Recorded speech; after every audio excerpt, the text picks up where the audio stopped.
Hey guys, it's Key here from KegLand, just doing a quick video on stainless hose clamps and which hose clamp to choose and how to use them. Now, I know a lot of people find that the traditional type worm drive hose clamps like this are really handy because A, you can reuse them, and B, you can get one massive hose clamp like this and it fits many different sizes of hoses, right? You just keep doing up this little worm drive on the side and then it'll eventually be the right diameter of what you want to do. The problem with these is the fact that you always end up with a little bit of a flat spot here where the worm drive is, and because of that you end up sort of squeezing and pinching the hose on one side, and then you don't get a perfect amount of compression around the diameter of the hose. So you always end up with an uneven compression around the hose, and therefore that reduces your overall capacity to hold pressure. So it kind of derates your hose and it derates your whole system by using these types of clamps. So yeah, when we use beer plumbing, we generally will try to go with a type beer clamp because it's really a better quality beer clamp. You'll often see these also used on a lot of German cars, BMWs and stuff like that. You'll see this type of clamp used. There's a few different sizes which we sell a lot of, and we stock quite a decent range of them. But yeah, we've got these really big ones here. The sizes can be denoted by the little markings on the side here, which is 205, which is 20.5 millimeters. So these 20.5 millimeters are great for silicone hoses. So we have our heavy duty silicone hose here, for instance. If I wanted to join that onto one of these cam lock fittings, I would just push that on there like so.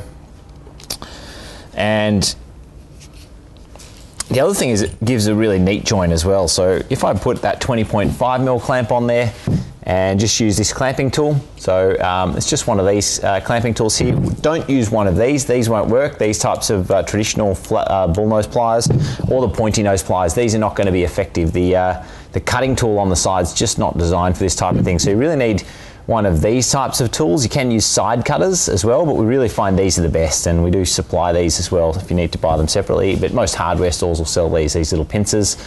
These are often used for pulling out nails, so if you go to the hardware store and want to buy a nail puller, that might actually do the job as well if you can find the right size.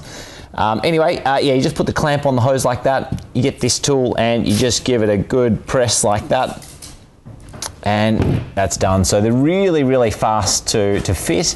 If you need to remove them, you can just sort of find where the end is here and unravel it. You can see how neat that joint is as well, actually. So you can see how this is quite a convenient, neat joint. It's about as neat a joint as you're going to get without having a fully fledged swaging tool. So yeah, that's the other really nice thing about this type of clamp. It makes your brewery look really neat when you set it up with clamps. So to undo it, you basically get the same tool, you find the edge here and then just grab onto that and unravel it and the clamp comes off. So really, really easy to do. Anyway, I'll show you on a beer line as well. Look, some people might also use the 18.5 clamps. 18.5s, they're suitable for sort of garden hosing.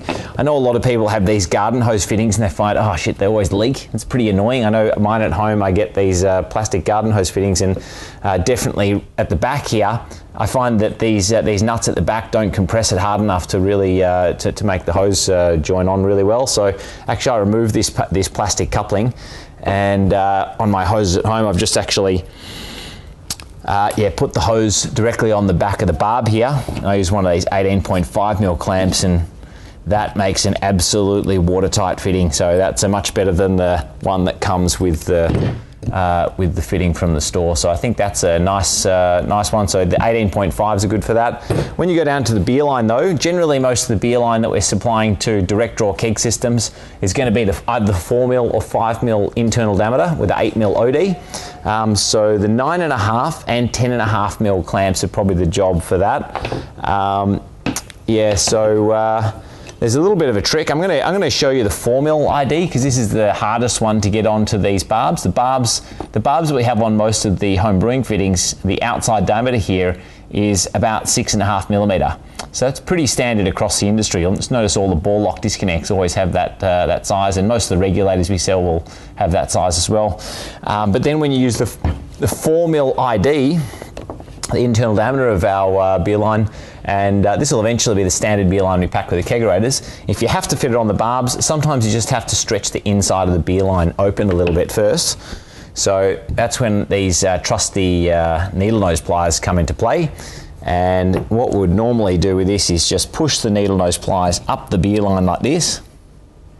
So just give it a little bit of a push, and then use the handles to stretch the beer line open a little bit, rotate it 90 degrees, do the same thing, stretch it open slightly. So it's almost like I'm using pliers as a pipe expander tool. So just like that. If you use a little bit of warm water, that can help as well, actually. So I'm doing it without warm water today. But anyway, once you've done that, you slip it over the barb tail like so. Whoops. And the other trick is I usually use like a circular motion like that, just to sort of get the beer line going on. So just that circular motion there, and then you'll find the beer line will sort of work itself on like that. And then you get the hose clamp like so. Whoops. There we go. Once again, just getting the clamping tool and using just a reasonable amount of pressure with your hands and squeezing that on like that. Easy done. So that's pretty much it. If you need any other help, just send us an email or flick us or give us a phone call or flick us a question on our Facebook group. All right, thanks for that, and see you guys next time.